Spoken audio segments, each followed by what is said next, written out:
When people think of San Francisco, they think of the Golden Gate Bridge, cable cars, Tony Bennett's heart, maybe even Alcatraz. But I think of something closer to my heart. I think of beer.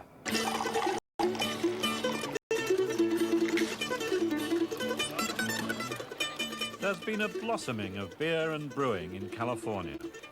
At this festival in San Francisco, there are almost 200 beers on show. Most of them are styles of beer that you might expect to find only in the British Isles. Ales, porters, stouts, even barley wines. They come from a new generation of tiny breweries that have sprung up all over America in the last decade. More than 50 in California alone. To a hunter, America's Northwest beckons like a new frontier. And Americans are beginning to discover that there's more in the kingdom of beer than a standard six-pack from the supermarket. What beer are you drinking? Oh, this is the Lighthouse Lager from Santa Cruz Brewing Company. The Grapevine Extra Special Bitter. Triple Rock Wheat Beer. The Red Tail Ale Beer from Mendocino County. Right now it's empty glass. I'm surprised with all the California beers that are coming up now, all the little microbreweries coming up with such exceptional beers. There's a lot more flavor to it, just a lot more distinction, difference, and everything else. It's not just your basic flat beer. The new generation of American brewers, they're often called microbrewers, look to one man as their father figure. For 20 years, Fritz Maytag has owned and nurtured the brewery that makes San Francisco's most famous brew, Anchor Steam Beer.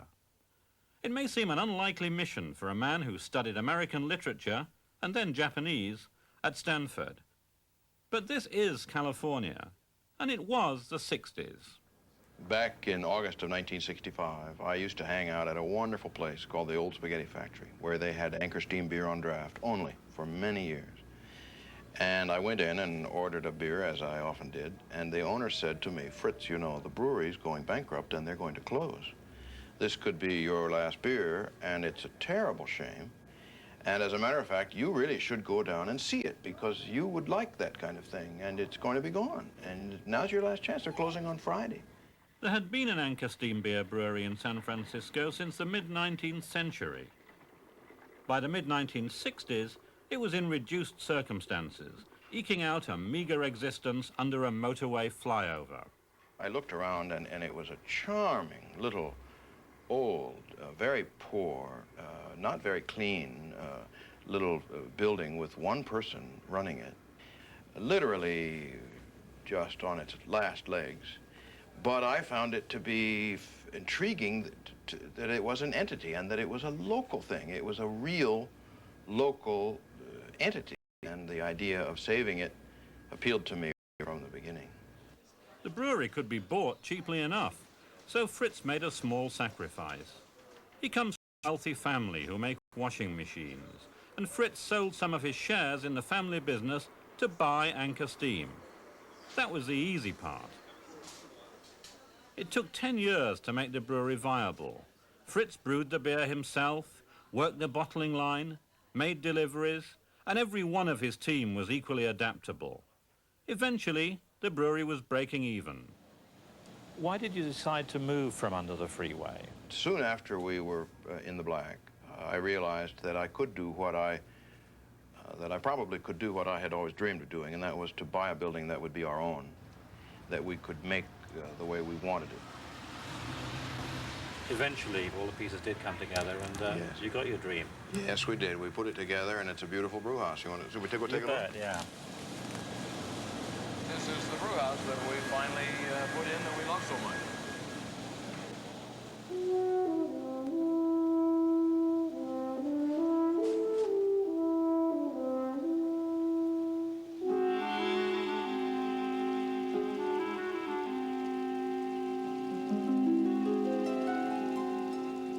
It's a very beautiful brewery. What were the guiding principles behind the design of this? Well, Michael, we wanted, first of all, for the copper kettles and the cooking area to feel like a kitchen and to be a warm and homey place. But on the other hand, I wanted around the brew house. I wanted all of the offices where the people are actually working to be looking right out on the brew house so that we would see each other from across the brew house and all feel that we were part of it and that the brew house was right outside our door. There are some spectacularly beautiful breweries in the world. I think of Carlsberg in Copenhagen or Feldschlösschen in Basel. Is there something about the brewing of beer that means that a brewery has to be beautiful? Well, I would like to think that a brew house has to be beautiful. And I don't want to find out if you could do it with a brew house that was not beautiful. It seems to me that it should be beautiful. I think there's a feeling that I have learned by being in the brewing business. People want the beer to come from a good place. They hope that it comes from a good place. They want to trust the people that make the beer. Anchor steam beer is made by a unique and traditional process. Fermentation takes place in abnormally shallow vessels. These helped cool the brew in the before refrigeration. In the heat of California, brewers improvised this method, which enabled them to use lager yeasts at temperatures more suitable for the fermentation of ale. The beer has so much natural carbonation that the casks were said to steam when they were tapped.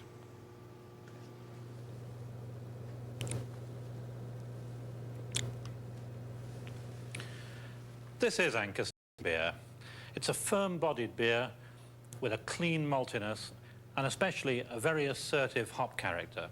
And of course, it's got the delicate fruitiness that comes from that unique method of fermentation. It's a sort of beer that I love to drink during happy hour in one of the classic San Francisco bars. And I wouldn't altogether mind if they occasionally had it as a guest beer in my local in London. Steam beer was born in America, but Anchor also produces its own interpretations of a whole range of classic European styles. I like things that are unique in their own right for a reason. So if I'm interested in beer, then I want to know about the types of beer and the past histories and the reasons why certain things were made the way they were. So we've tried here as a theme in our company to go back to the roots of things and to try to make beer really as simply as possible, as long as it's historically valid.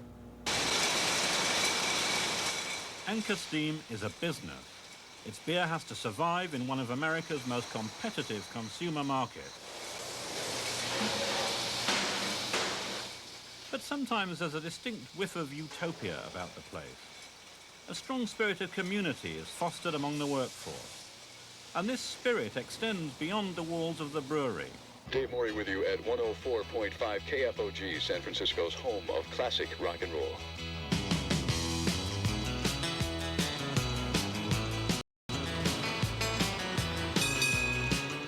This is the start of a Californian pilgrimage.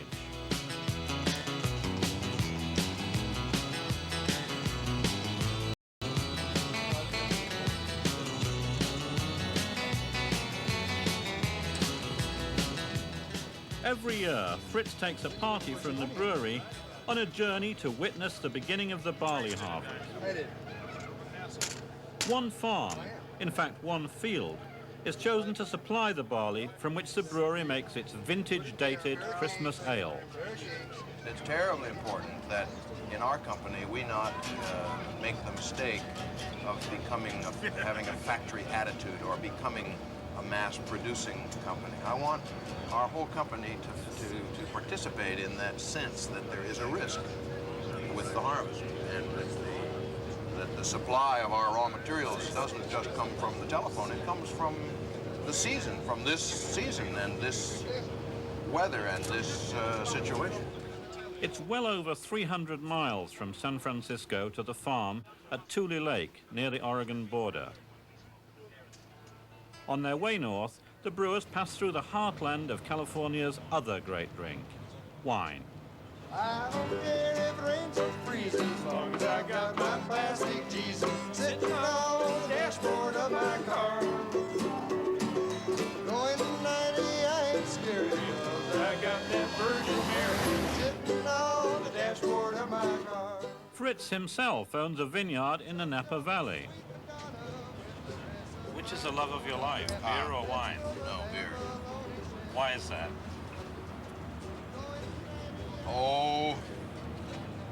I think beer is something for ordinary people, for the common man. Well, I'd get a little tired on the weekend. It's something that ordinary people drink. They can drink it, remain moderate, talk about politics, work on their village, and that somehow it goes with democracy. Sing a little bit of these working man blues. People are frequently hesitant to talk about wine. They may not pronounce it properly or something. But with beer, you don't worry about that. Beer belongs to everyone, and I like that. Drink my beer in town. Sing a little bit of these working man blues. Beer is like painting in watercolors. You do it, and that's it. And making wine is like painting in oils. You make the wine, and then you analyze it, and you blend it, and you fine it, and age it, and you put it in one oak barrel, and then another oak barrel, and you go on.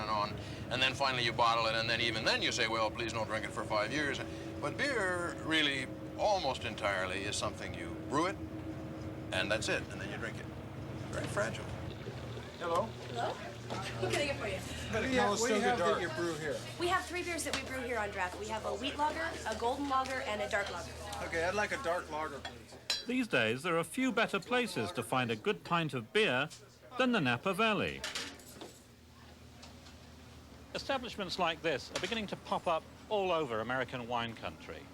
But they make beer. They make beer upstairs and serve it downstairs, or they make beer out at the back and serve it at the front. The American name for them is brew pubs. And they're not just in wine country. I'm beginning to see them everywhere, from California to the Carolinas. It's good stuff. I do too. Try the golden. The golden's excellent. I liked it. I like this dark very much. Have you tried the dark? Yeah, I did. No, I had some of Chris's up here. It was great. While a brewery like Anchor, or an even smaller microbrewery, has the tough job of selling its beer to pubs and supermarkets, a brew pub is its own outlet. Its beer is as fresh as can be. In style and character, the brews can be as individualistic as the dishes on the menu, and the selection can be changed just as often. What is it? Very good. It's Hungarian sausage. Rawhead's going wild now. Look at this. Don't do it!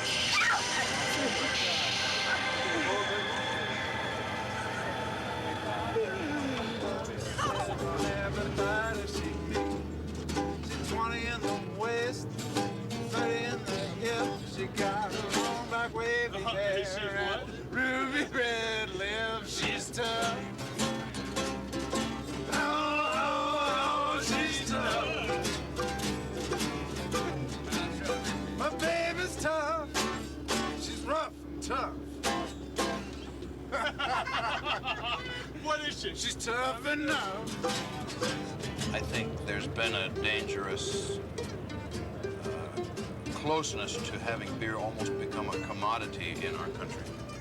And I'm not sure why that is, but it was a close thing, I think. For a while there, we had almost lost the idea that beer could be wonderful and that there were different styles of beer and different types of beers and that brewing companies could have personalities. And I think we were very close to losing it. I think it's coming back now. My baby's tough. She's rough and tough.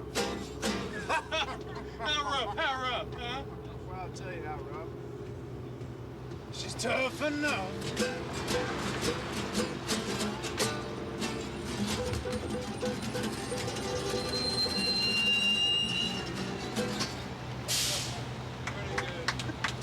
Pretty good.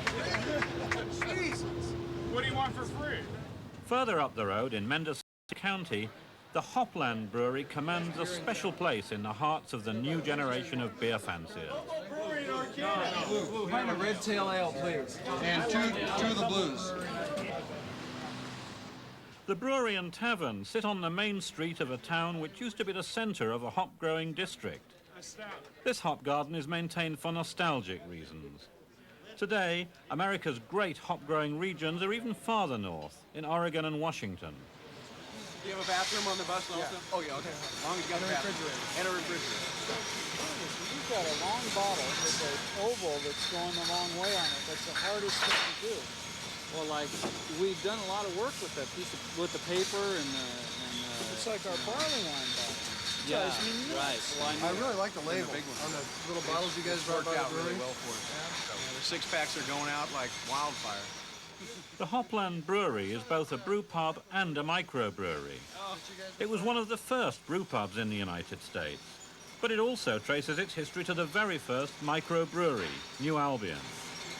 I know I met you there. Partners Michael Levitt and Don Barkley were a part of those heady days. When was it? The brewery started in 76, or was it announced in 76 and started Announced in 76 and in 77 made its first batch. I was making yogurt and ice cream beforehand, and very similar yogurt making, yeast culturing and sanitation and all that. So I went to work for free. making beer in old Coca-Cola drums. That's right. We're brewing about 100 cases a week at our maximum. It was pretty difficult for us to make a profit in order to keep in business. It was a great ourselves. shame it didn't succeed.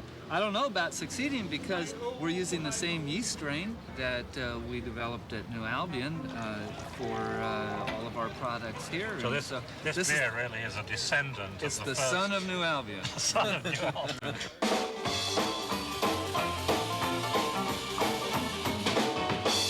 Born to New York, it don't be a quick show.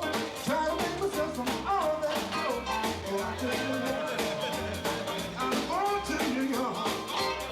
I'm born to New York. Born I have to walk. I've been in north, I've been in west, I've been in east, but I'm not gonna rest till I get to New York. I'm born to New York. I'm born to New York. Oh, yeah, I have to walk. I'm my boy.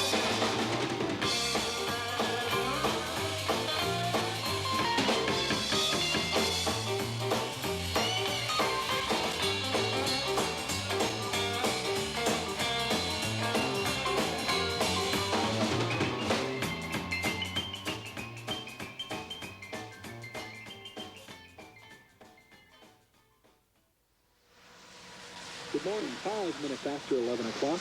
30% chance of showers in Klamath Falls weather today. Isolated thunder shower possible also. Highs in the mid-60s tonight. 10% chance of showers and cold. Lows in the mid to upper 30s with frost possible. And tomorrow, What happens if it's raining up in Tule Lake? I mean, does that mean that he won't be able to cut the grain today? I think if it's raining, he won't harvest at all. But if it's rained earlier on in the day, it's cleared up now. I would guess that if it has rained a very little bit, that he might be able to harvest.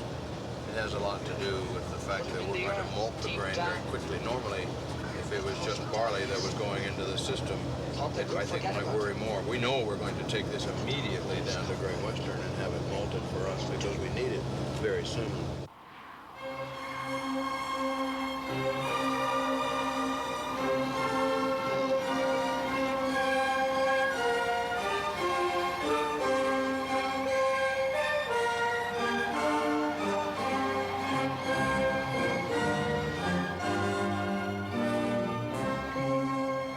Did you know when you chose to have your barley from a farm in this area, did you know how beautiful the countryside was around here? No, I didn't actually. We asked for a fine farmer and one in California, and we started following our leads, and it led us up here. Honestly, I had never been here, and I had no idea how beautiful it was.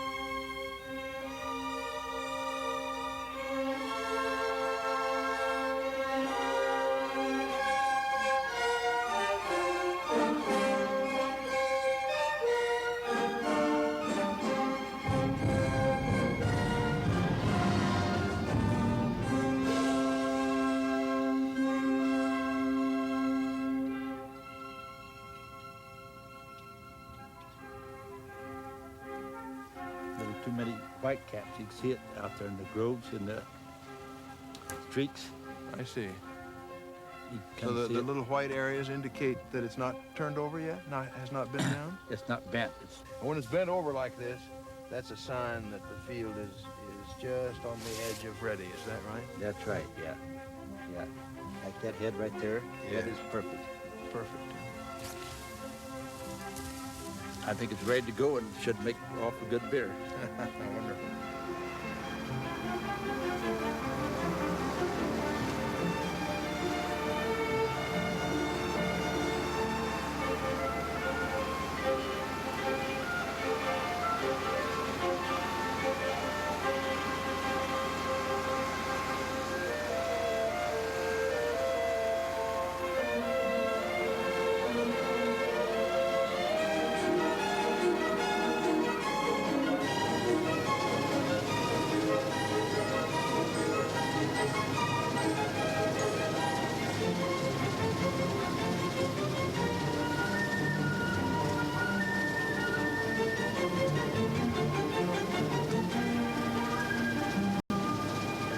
It's really enjoyable. I really enjoy the fact that Fritz has got the vision to bring the people from the brewery out so that they can see where the product originates from. Most people who work in a factory or manufacturing plant like that, they just mix ingredients and make something. But here we're actually getting our hands on and we're seeing the barley as it's actually harvested, and it gives somewhat of a feeling of the origination of the product. I can smell it. I can taste it. Actually, I've impressed quite a few friends of mine that when they ask me about the steam beer, everyone goes, "Oh, you work for Anchor Steam?" I said, "Yes." And they'll ask me God knows what, and I can just pop out with an answer for them, and they are really, truly impressed.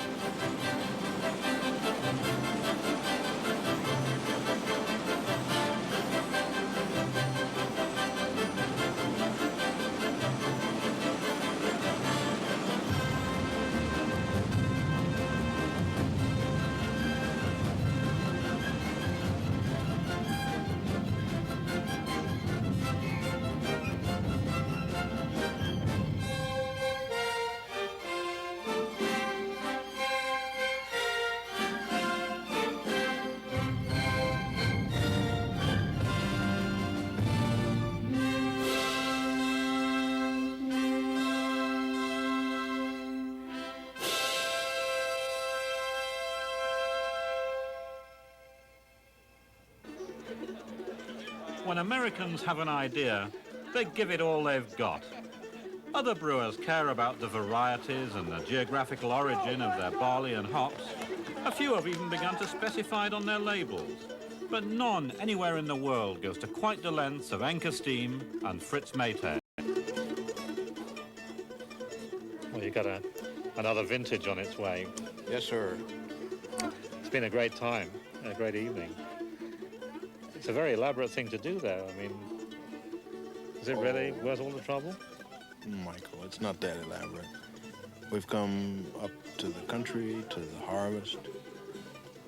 The actual expense is modest. Really, the real expense is a loss of a day or so of production at the brewery.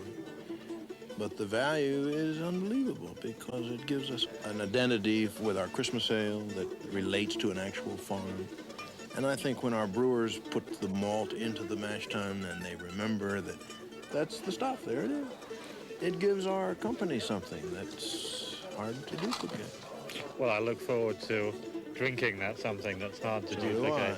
I. I'll be around at Christmas. Good.